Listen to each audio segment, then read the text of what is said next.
Hi, this is Tim Yoder with Fit Small Business. Today I'll be evaluating PowerChurch Plus 14 for the general accounting features. So I have opened up the PowerChurch Plus 14, the demo version, available from their website. You'll need to download some sort of client software in order for you to be able to log into their system. But this is their demo company. So kind of the first thing we can see here from the dashboard is that its layout needs a little bit updated. Everything here is very, very small. They're really not using all this open space in the screen. But not a big deal. At least I can I can read everything with my glasses on.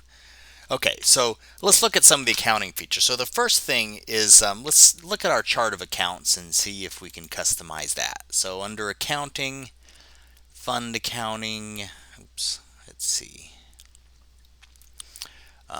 probably setup, yeah, here we go, and maintain the chart of accounts.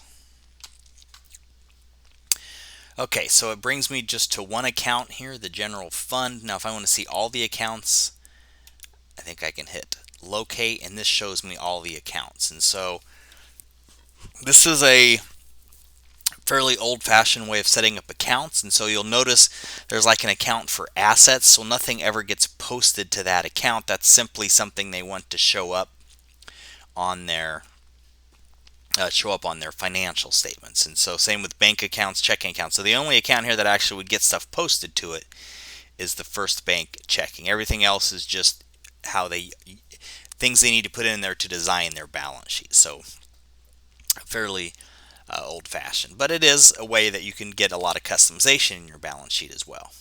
It's just not real user-friendly for smaller organizations. Now the first thing that sticks out to me here is that there is no accounts receivable.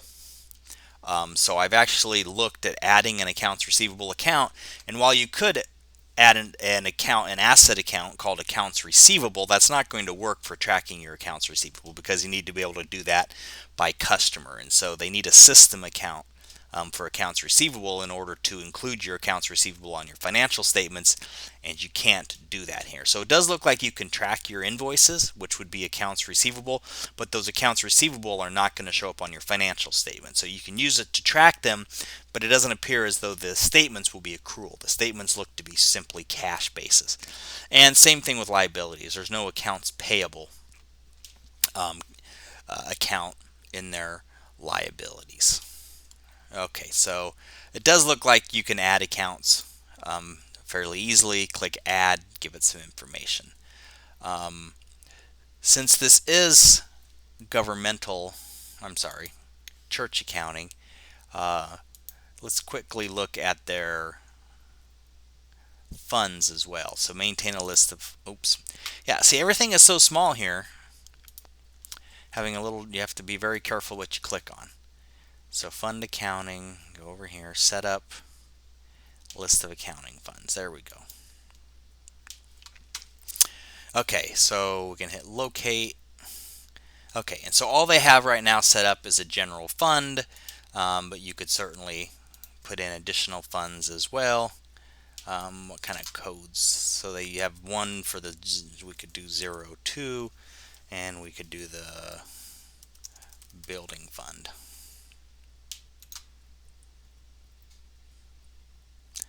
Yeah, we'll just copy the existing setup. Okay, so we'll use all of our same chart of accounts in this new fund. Finish. Okay, now we have two funds. Okay, good. So this is true fund accounting software. Might work very well for your church. Okay, so that's the chart of accounts. Let's look a little bit at the accounts payable function now. So as we talked about, accounts payable are not going to show up on your financial statements. Financial statements are purely cash basis, but they still show an accounts payable function. So it looks like we can maintain vendor records. So again, it's kind of the same interface over and over again. It brings up where you can immediately add one. If you want to see a list of what you already have, you hit locate. So here's a list of all of our vendor names. Let's go into one. Okay, so Carl's painting looks like it's got his contact information. They marked sole proprietor here. Um, that's probably so you can track payments to them, so you can issue them a 1099 NEC as a contract employee. Here it gives you the default accounts. You can always change those when you're actually doing something. And here it tells you to print the 1099. So again, you're tracking payments for him onto a 1099. Okay, so we can maintain our vendor records. Good. Now let's look at actually tracking unpaid bills. Okay, so let's go to accounting, accounts payable. Oh, very carefully, accounts payable, and over to maintain open invoices. So again, this brings up that same interface again, brings up immediately your most recent accounts payable. If you want to search through your accounts payable, you have to hit locate. So it looks like we have one accounts payable that has already been paid and one bill that has not been paid. Okay, so let's add a new bill. Okay, so looks like you have to enter a vendor ID. You can't pull it up by the vendor name. Well, let's hit this lookup button. Let's do Carl's painting. Okay, so Carl's painting, there we go, reference. It does give us a place to put in the due date. Let's date everything in last year. So it doesn't actually give you a date. That's interesting. It doesn't give you a date of the actual bill. It only gives you a due date. And I think, again, that's because it's not going to post the accounts payable on the date of the bill. It's going to wait and actually just post the payment of the bill on whenever you actually pay it. So let's say we owe $1,000 to Carl's painting. Do we want to pay now? No. We want to see if it'll track this as an unpaid bill. Okay, so let's go to account. Now it's putting in the recommended accounts. Now notice, instead of crediting an accounts payable like you would with accrual accounting, it's going to credit the cash account of $1,000 and then repairs and maintenance. Now, I hope it doesn't record this cash account until we actually pay it, but we will investigate that and see. So let's save this $1,000 to repairs and maintenance for Carl's painting. Reference is missing. Okay, we'll just make up a number to go in the reference. That would be the invoice number from Carl's painting. Okay, so there we go. Now, another interesting thing about this system is that after you create transactions, you have to actually post those transactions. So that could be good for very small organizations. Software generally is not like that. For a larger organization, it might be nice. So you can have accounting clerks, not post transactions, but create transactions, and then they can be reviewed perhaps by the controller before posting. So let's see where this transaction is at now. So let's go back to accounts payable.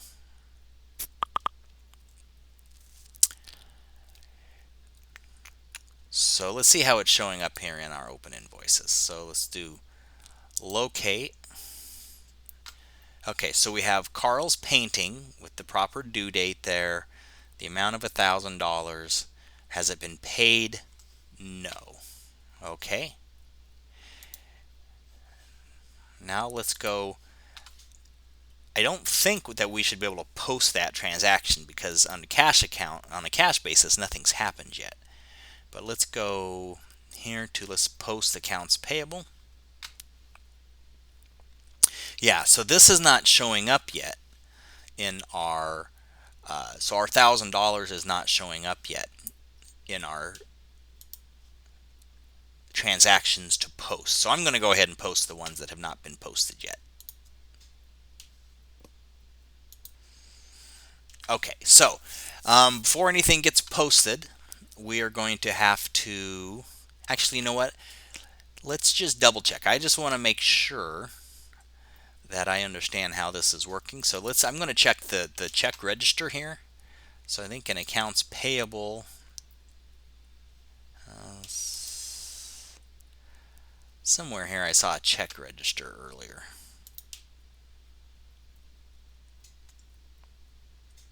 Here we go. Let's do the check register for last year.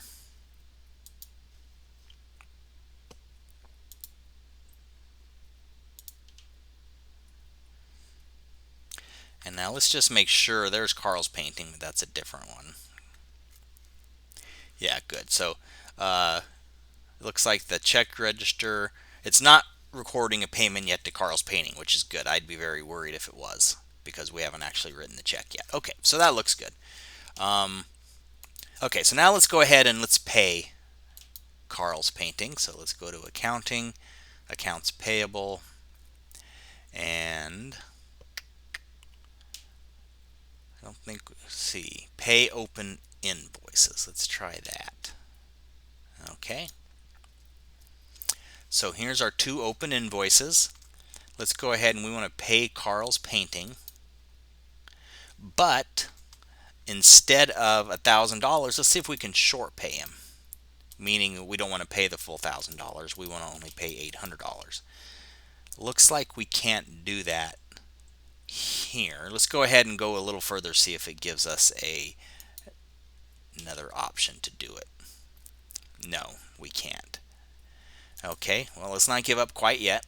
Let's go back to accounts payable, see if there's any other place we could short pay them.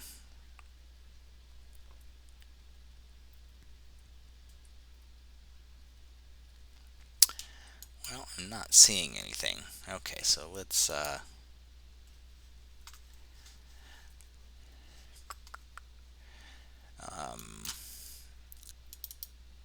yeah, so I think we could obviously come in here and we could change the amount to $800, but that's if we only wanted to pay $800, but that's not sufficient. That's not going to show that we still have $200 that we still owe him.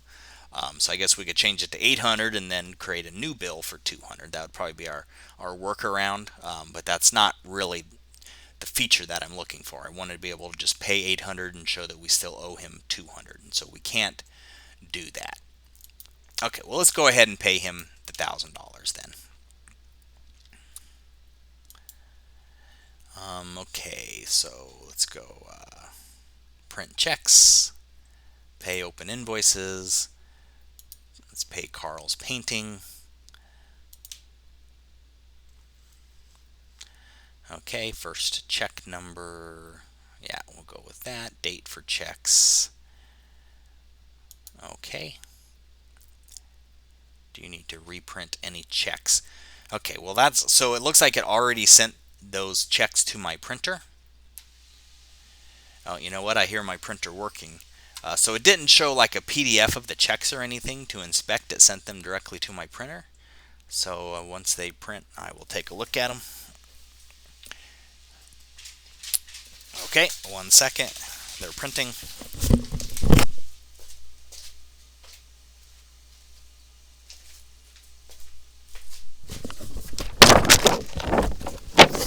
Okay, so they did print. Looks like they printed as just kind of a standard voucher check. So that should be sufficient. So you can print checks. So no, don't need to reprint any checks. Okay, so that kind of is about all we can do, I believe, with the accounts payable feature. So can we track unpaid bills? Yeah, I suppose you can. We can go to accounts payable, open invoices, and then locate, and that'll give us a list. We can look here for no, we haven't paid them, and those are our unpaid bills. So I will give them credit for tracking unpaid bills. Now, can we record a credit from a vendor?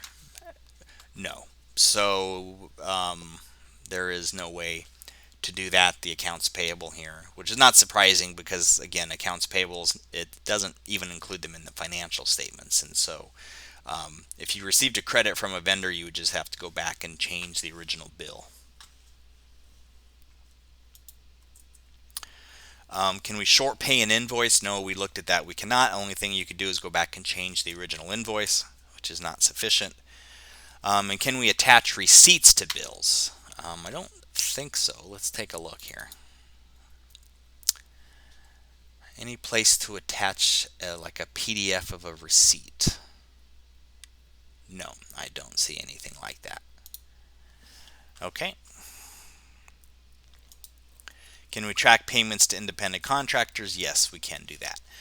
Now, the one other thing we need to do for this invoice, for this bill payment, is we're going to have to actually post that.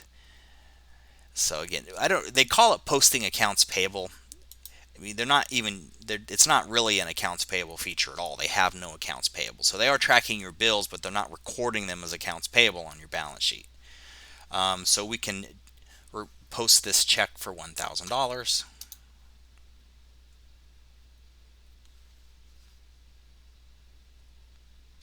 Posting complete. Okay, now let's just make sure we know what's going on. Let's go to our check register again.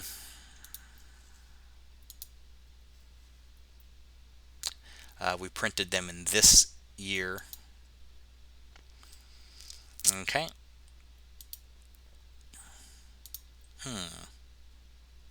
Well, let's try a bigger time period.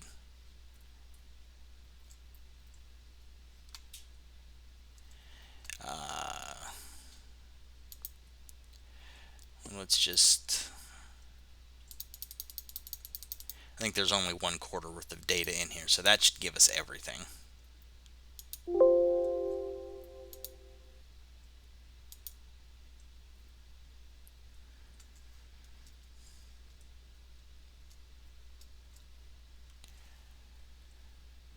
Let's go to the very end.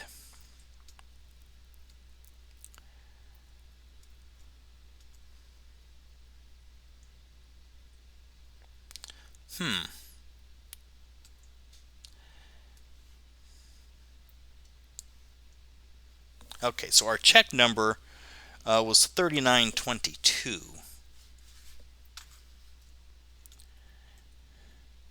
It doesn't seem to be showing up here. So it looks like it's in check number order.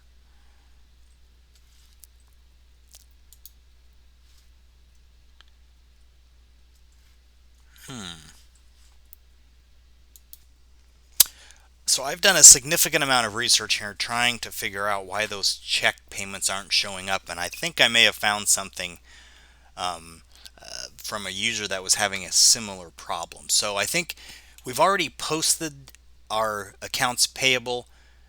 This post accounts payable posts them to the paid items, but we still need to apparently post something to the fund accounting. So posting to paid items, this just basically posts it within their little bill payment software, but doesn't affect the actual accounting.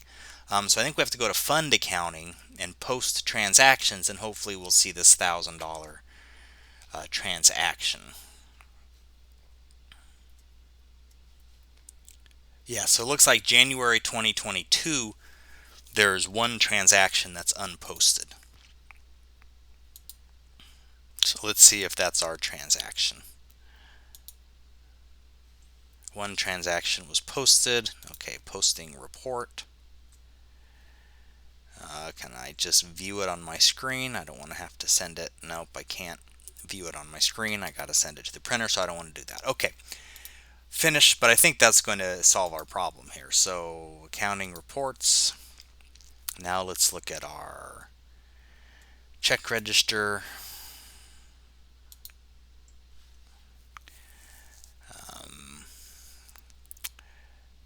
Let's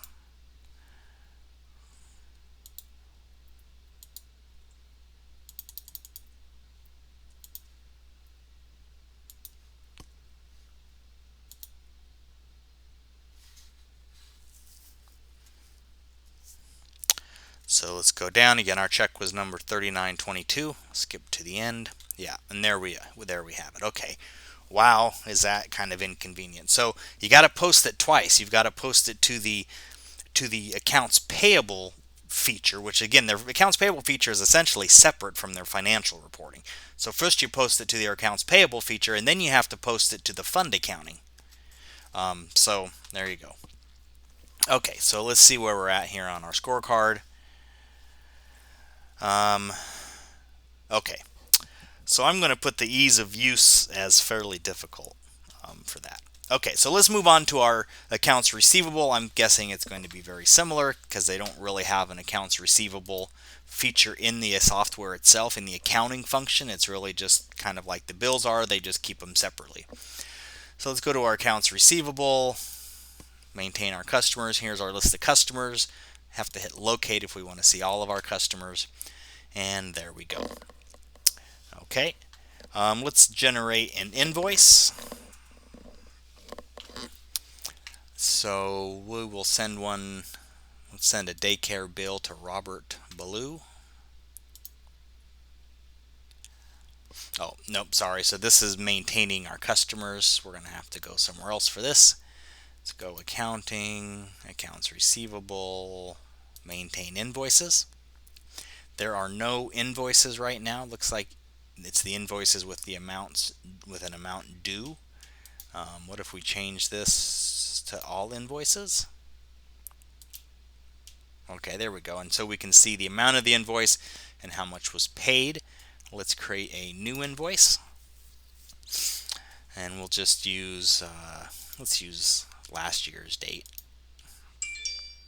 Okay. So the invoice date is the 28th. We want the customer to pay us by the 25th, and this would be, I don't know if we'll have to, it should automatically populate an invoice number, I would think. Okay. Oh, here we go. Here's where we select a customer. I think we said we're going to send this to Robert Ballou. Okay, come down here. I thought it would automatically populate. There's no way to automatically pull this up. Okay, it looks like if we have to F2. Okay, so hit F2. Let's charge him for weekly daycare.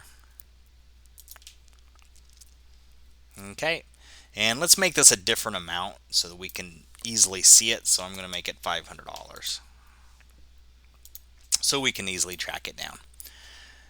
Okay, so it looks like that will be it. So let's hit save. References required. So okay, well I guess this is our invoice number. Is this not going to actually print out an invoice for me? I guess not. Save.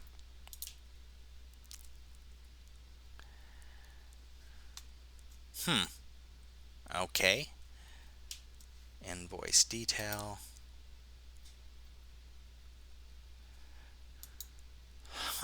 Okay. Well, we've recorded in our system that they owe us something, but do we not have an invoice to send them? Let's go to accounting. And let's go to the accounts receivable.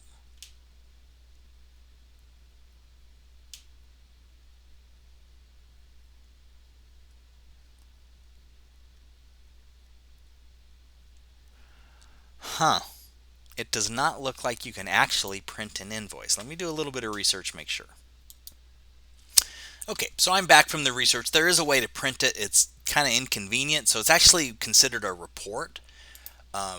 So you can't print it directly after you create the invoice. You have to create the invoice, and then you have to go to our accounts receivable reports, and you can do print invoices.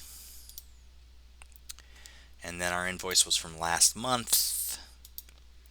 And if we do only invoices with a balance due, that should give us the invoice. Looks like there is a selection here to email invoices. It looks like the demo company is probably just not set up for it, so I'm guessing you can do that. Let's put a message at the bottom of the invoice.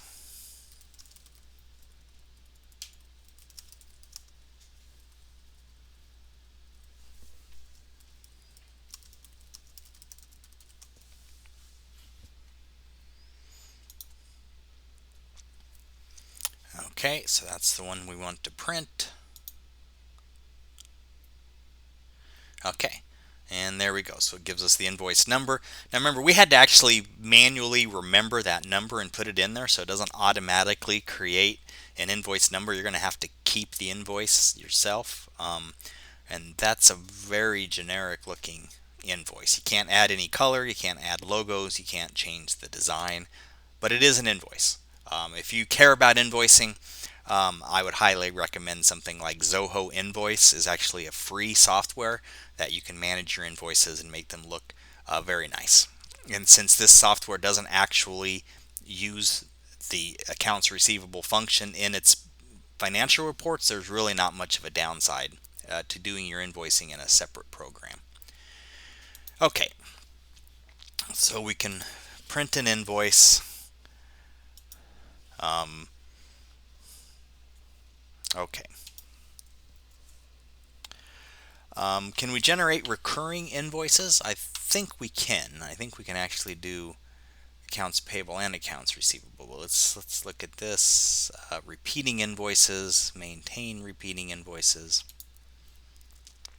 invoice list. So yeah, it looks like they already have it set up to where it automatically bills these 3 clients for their weekly daycare. Okay, very cool. So I think it would automatically generate the invoice, and then you would have to go in and print the invoice from the invoice report. Okay.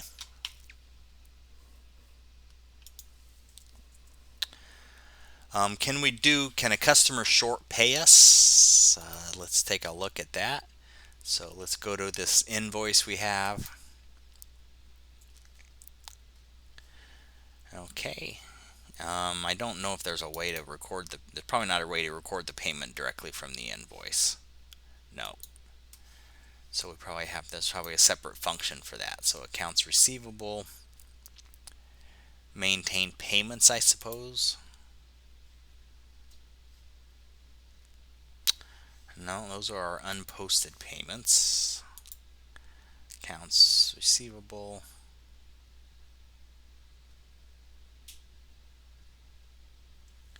Where do we receive our payments?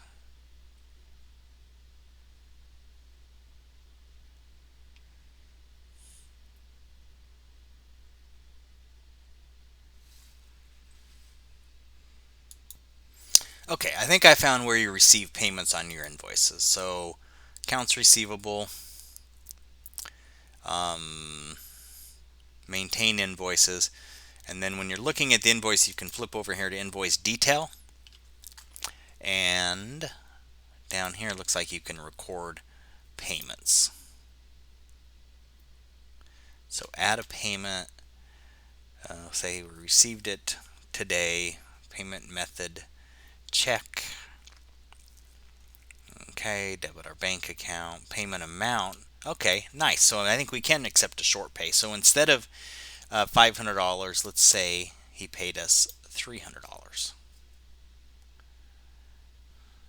Okay, and do I have to? Okay, there we go. Carried it into there, and let's hit save. Okay, so this would be his check number. Okay, there we go, and it shows that we still have $200 due. Okay, very good. So this is doing what the accounts payable system couldn't. This is letting us record a short payment from the customer and tracking the balance that's still remaining. So that's very good. Okay, now can we issue a credit memo to him? So let's say we want to forgive that $200 he owes. Can we do a credit memo? It'd be nice if we could do it from here, but I don't think we can. So let's close this, but I do think that there is a credit memo feature here. Maintain credit memos. Let's add a new credit memo. Select the customer. Okay, let's do a credit memo of today, which is the same date we received the check. Credit memo amount for $200. The account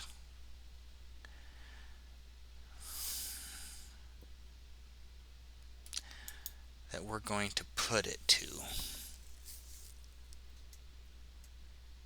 Well, see, now this is very interesting because when we received the so this isn't going to quite work because the invoice we've sent out hasn't actually been recorded as revenue yet, and so we don't want to reduce the revenue account. But let's go ahead and give that a try. But that's not going to be right. Um, where is our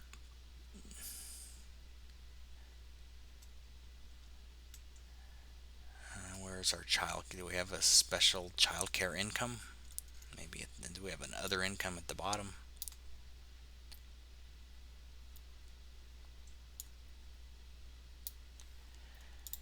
Okay, let's just stick it to this other income account then.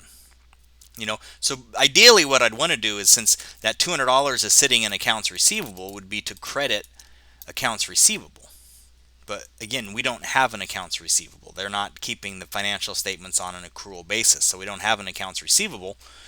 So we're going to have to, it's going to make us credit the income account. But we don't want to credit the income account because we have, it's going to make us debit the income account. And we don't want to do that because we have not recorded the income. So we don't want to reverse it out of income. So I'm not going to do this because this is not what we want. So the only way the credit memo feature works in PowerChurch is if you've already received the money and you're crediting it back to go against a future amount or something. So the credit memo is not going to work. It does because again they don't keep track of the accounts receivable. Okay, let's look a little bit at the bank features now. First is, can we print a check? Yes, we can print a check. We've already determined that. Can we connect the bank to the software so that it automatically brings over our transactions? I really doubt that. This is a fairly kind of old-fashioned software, but this looks like this is about the only banking feature we have. Yeah, so it does allow us to reconcile something, but it's not going to allow us to connect anything.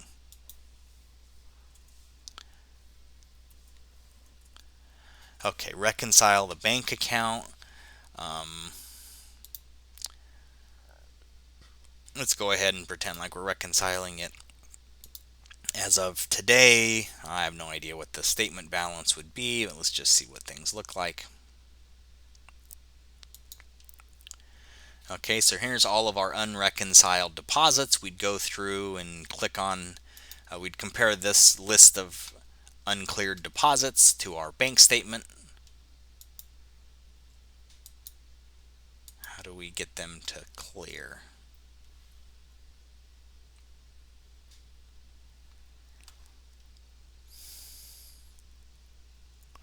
Yeah, so when nothing's cleared yet, maybe double click on it. There we go. And now it comes up with a C and shows down here is cleared. So yeah, so we go through, compare these deposits to our bank statements, double click on things as they clear, do the same with the expenses. And if we get it reconciled, then down here we will be in balance. So obviously we're not going to be in balance right now because we don't actually have a bank statement. But it looks like the bank reconciliation feature does work for banks and credit cards, and looks like it's a pretty standard feature that's going to be just fine. Okay, so I'm going to give it credit for a good bank rec. Okay, now let's look at a little more detail about our accounting reports. Let's go to accounting reports. Can we do a balance sheet? Yes, there is a balance sheet available. Is there either profit and loss or statement of activity? We have an income and expense statement, and we can actually do it by fund if we want, so that's good. Is there an accounts receivable aging and an accounts payable aging? Now they don't include those in the financial statements, but they might have an aging report here.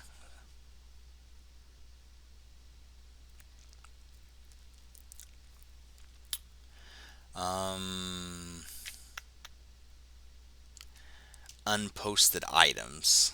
That's not the same thing.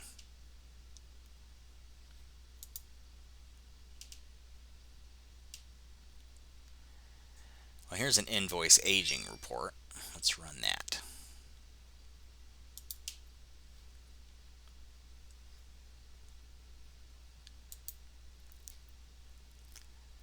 Good, and that shows the $200 that Robert owes us. Okay, very good. The other thing I guess we forgot to do with that $300 check is to actually post it. So we'd have to remember to go back and post it to both the accounts receivable and then to the fund accounting. Okay, so it does have an accounts receivable aging report, but it does not have an accounts payable aging report. Just check one more time. No, no aging report there. Okay. Can we print a general ledger? So basically that just shows all of our transactions by account. There we have account activity.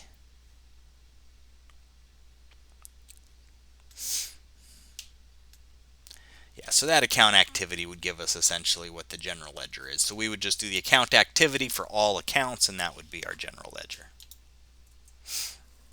Okay, trial balance. Yes, we can report a trial balance. Okay, now can we enter adjusting journal entries? Go to accounting and fund accounting. Enter transactions, post transactions. Let's go ahead and post that check we received just to make sure we know how to do that. So we have accounts receivable, post account receivable.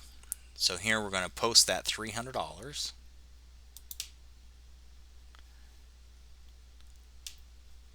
Okay, so right here it actually kind of tells us. So the information's been transferred to fund accounting. Now we can find them and modify unposted transactions. And now we have to go over here and post it to the fund accounting. Post transactions, and then again we have 1 January transaction. That's going to be the $300 payment we received. Okay, now let's go back to, can we make a journal entry? Enter transaction, posting months, posting date, debit credits. Yeah, so right there looks like we can enter an adjusting. Looks like we can enter an adjusting journal entry right there. Okay. And finally, can we provide accounting access? So at the end of the year, we need to prepare some sort of, we have to have our accountant get into our system, look things over, make sure everything's okay. Is there a way to share that with him or her?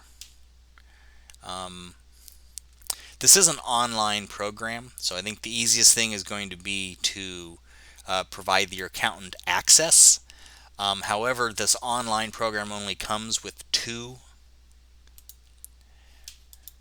users, and I don't believe there's anything special that allows you to have an accountant user in addition to your 2 users. So you'd have to pay for an accountant user, or maybe give them a user ID or something, which is probably not the best idea. So to provide accountants access, I'm going to give them a half a point. So it's because it's an online program, you can always just add them as a user, but it may cost money. Okay, and that concludes our review of the accounting features in PowerChurch Plus. So in addition to accounting, PowerChurch does a lot of stuff for you. They have membership management, they have contributions management, donor management. One thing in the accounting that we haven't talked about that's not part of the general accounting features is you can actually run payroll within the system itself, which is a bit unusual. Generally, you have to have an integration from a payroll system. So I think a lot of it, there's probably a fair amount of manual work involved with processing the payroll yourself in the system, but it's certainly a money saver that you can do it yourself. So good, and you can manage events, record keeping. So there's a lot of really good church management features in PowerChurch. That being said, the accounting features I'm not very impressed with. I wouldn't recommend the software based purely on the accounting features. I think there's a lot better church-specific software out there for accounting, but you do need to consider all these others really good church management options in deciding which software is best for your church. So I hope this has been helpful to you, and you have a great day.